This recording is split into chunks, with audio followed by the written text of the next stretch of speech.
أعوذ بالله من الشيطان الرجيم. بسم الله الرحمن الرحيم.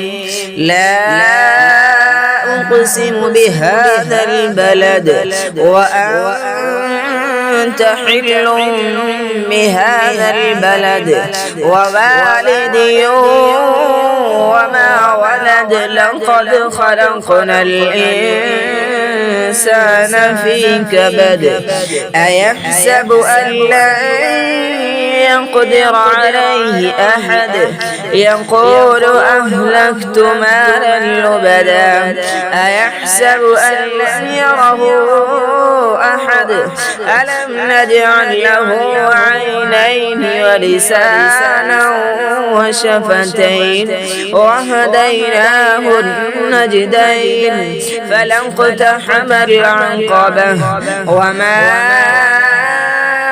أدراك ما العقبة فك رقبة أو إطعام في يوم ذي مسغبة يتيما ذا مقربة أو مسكينا ذا متربة ثم كان من الذين آمنوا وتواصوا بالصبر وتواصوا بالمرحمة أولئك